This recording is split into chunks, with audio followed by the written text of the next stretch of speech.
ആദ്മി പാർട്ടിക്ക് കനത്ത തിരിച്ചടി.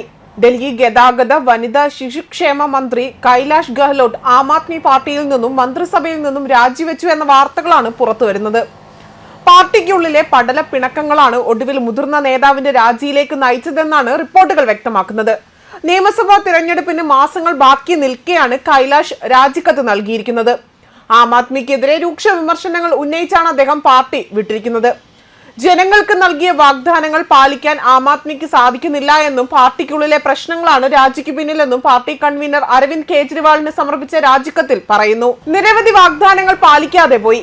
കേന്ദ്ര സർക്കാരുമായുള്ള യുദ്ധത്തിനിടെ ഡൽഹിയുടെ വികസന പ്രവർത്തനങ്ങളിൽ ശ്രദ്ധ കേന്ദ്രീകരിക്കാൻ ആം ആദ്മി സർക്കാരിന് സാധിച്ചില്ല എന്നും യമുന നദി മലിനീകരണ മുക്തമാക്കുമെന്നും ജനങ്ങൾക്ക് വാക്കു നൽകിയിരുന്നു. എന്നാൽ ഇപ്പോൾ മുമ്പൊരിക്കലും കാണാത്ത തക്ക വിധം ഡൽഹി മലിനമായിരിക്കുകയാണ് എന്നും ലജ്ജാവഹമായ നിരവധി സംഭവങ്ങളാണ് അടുത്തിടെ ഉണ്ടായത് അല്ലെങ്കിൽ നടന്നതെന്നും അദ്ദേഹം പറയുന്നു.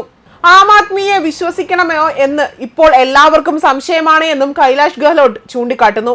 മുഖ്യമന്ത്രിയുടെ വസതി പുതുക്കി പണിയാൻ 45 കോടി രൂപ ചിലവഴിച്ചു എന്ന BJPയുടെ ആരോപണവും കൈലാഷിന്റെ രാജിക്കത്തിൽ പരാമർശിച്ചിട്ടുണ്ട്. ഗ്രീഷ്മകൾ വിവാദങ്ങൾ ജനങ്ങൾക്ക് ആം ആദ്മിയോടുള്ള വിശ്വാസം നഷ്ടപ്പെടുത്തിയെന്നും അദ്ദേഹം രാജിക്കത്തിൽ പറയുന്നു.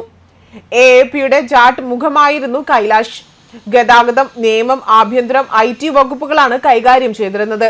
ഡൽഹി മുഖ്യമന്ത്രിയുടെ ഔദ്യോഗിക വസതി 50 കോടി ചിലവഴിച്ച് കൊട്ടാരം പോലെയാണ് നിർമ്മിച്ചത്.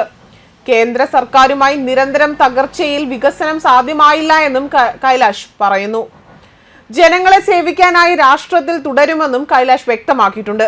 AAPയുടെ സ്ഥാപക നേതാക്കളിൽ ഒരാളായ കൈലാഷിനെ AAP മുഖ്യമന്ത്രി സ്ഥാനത്തേക്കും പരിഗണിച്ചിരുന്നയാളാണ്. എന്നാൽ അദ്ദേഹത്തിന്റെ രാജിക്ക് പിന്നാലെ BJPയിലേക്കാണെന്നുള്ള അഭ്യൂഹങ്ങളും ശക്തമായിക്കൊണ്ടിരിക്കുകയാണ്. അത്തരത്തിലുള്ള റിപ്പോർട്ടുകളാണ് ഇപ്പോൾ പുറത്തു വരുന്നതും. കുറച്ചു നാളുകളായി ആം ആദ്മി പാർട്ടിക്ക് കനത്ത തിരിച്ചടിയാണ് കിട്ടിക്കൊണ്ടിരിക്കുന്നത്. കേജ്രിവാൾ ജയിലിൽ പോയതിനു ശേഷം അഴിമതിയുടെ കൂത്തരങ്ങായി മാറിയിരിക്കുകയായിരുന്നു ആം ആദ്മി പാർട്ടി. കോൺഗ്രസ് കഴിഞ്ഞാൽ നിലവിൽ ഇന്ത്യ മുന്നണിയിലെ ശക്തമായ പാർട്ടിയാണ് ആം ആദ്മി പാർട്ടി എന്നാണ് അവർ അവകാശവാദം ഉന്നയിക്കുന്നത്. സ്ഥാപക നേതാവായ കേജ്രിവാളിനെ പൂട്ടാൻ BJP തീരുമാനിച്ചതിന് പിന്നിലെ കാരണവും ഇത് തന്നെയാണ് എന്നായിരുന്നു പ്രതിപക്ഷം ആരോപിച്ചിരുന്നതും. ആം ആദ്മിക്കെതിരായ പോരാട്ടത്തിലൂടെ വളർന്ന പാർട്ടിയെ അഴിമതി ആരോപിച്ച് തന്നെ ഇല്ലാതാക്കാൻ ശ്രമിക്കുകയാണ് BJP എന്ന വിമർശനങ്ങളും ഉയർന്നു വന്നിരുന്നു. അതേസമയം ഡൽഹിയിൽ അനുദിനം വഷളായിക്കൊണ്ടിരിക്കുന്ന മലിനീകരണത്തിൽ ആശങ്ക അറിയിച്ചുകൊണ്ട് BJP രംഗത്ത് വന്നിരുന്നു. ഒക്ടോബർ 26 മാത്രം പഞ്ചാബിൽ 108 വൈക്കോൽ കൂനകൾ കത്തിച്ച കേസുകൾ റിപ്പോർട്ട് ചെയ്യപ്പെട്ടിട്ടുണ്ടെന്നും ഡൽഹി BJP അധ്യക്ഷൻ വീരേന്ദ്ര സച്ദേവ് പറഞ്ഞു. ഇതേ തുടർന്ന് കാപ്പൂർത്തല ഹൌസിൽ വായു മലിനീകരണം സംബന്ധിച്ച് ആശങ്കകൾ ഉന്നയിച്ച പഞ്ചാബ് മുഖ്യമന്ത്രി ഭഗവത് മാനിനെതിരെ BJP നേതാക്കൾ പ്രതിഷേധം സംഘടിപ്പിച്ചു. മെമ്മോറാണ്ടം സമർപ്പിക്കാൻ പഞ്ചാബ് മുഖ്യമന്ത്രിയെ കാണണമെന്ന് ആവശ്യപ്പെട്ടെങ്കിലും അദ്ദേഹത്തെ കാണാൻ കഴിഞ്ഞില്ല. ഒക്ടോബർ 25 പഞ്ചാബിൽ 108 വൈക്കോൽ കത്തിച്ച സംഭവങ്ങൾ രേഖപ്പെടുത്തിയിരുന്നു. എന്നാൽ ഹരിയാനയെയും UPയെയുമാണ് പകരം അവർ കുറ്റപ്പെടുത്തുന്നത്. ഹരിയാനയിലും UPയിലും വൈക്കോൽ കത്തിച്ച സംഭവം യഥാക്രമം 16ഉം 11ഉമാണ് എന്ന് കാണിക്കുന്ന ഡാറ്റ തങ്ങളുടെ പക്കലുണ്ട് എന്നും അവർ ഇപ്പോഴും പഞ്ചാബിൽ വൈക്കോൽ കത്തിക്കുന്നത് നിയന്ത്രിക്കുന്നില്ല എങ്കിൽ അത് രാഷ്ട്രീയമാണ് എന്നും ഇന്ന് പലരും ഇതുമായി ബന്ധപ്പെട്ട ആരോഗ്യ പ്രശ്നങ്ങൾ അനുഭവിക്കുന്നുണ്ട് എന്നും സച്ദേവ് പറഞ്ഞു. കൂടാതെ ഇപ്പോൾ ലോകത്തിലെ ഏറ്റവും മലിനമായ തലസ്ഥാന നഗരമായി ഡൽഹി മാറിക്കൊണ്ടിരിക്കുകയാണ്.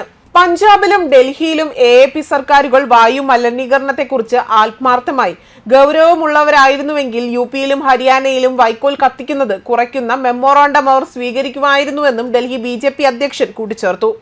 ഇതിനു പുറമെ പഞ്ചാബിൽ അധികാരത്തിൽ വരുന്നതിന് മുൻപേ തന്നെ AAP വിപുലമായ വാഗ്ദാനങ്ങൾ നൽകിയിരുന്നു. എന്നാൽ അവർ തങ്ങളുടെ വാഗ്ദാനം പാലിക്കുന്നില്ല എന്നും അദ്ദേഹം കൂട്ടിച്ചേർത്തു. നേരത്തെ ഡൽഹിയിലെ അന്തരീക്ഷ മലിനീകരണം രൂക്ഷമാകുന്ന വൈക്കോൽ കത്തിക്കുന്നത് നേരിടുമെന്നും BJP MP ബാൻസുരി സ്വരാജ് അഭിപ്രായപ്പെട്ടിരുന്നു. എന്നാൽ AAP നേതാക്കൾ ഇപ്പോൾ ചർച്ചകൾക്ക് പോലും തയ്യാറാകുന്നില്ല എന്നും ബാൻസുരി കുറ്റപ്പെടുത്തി.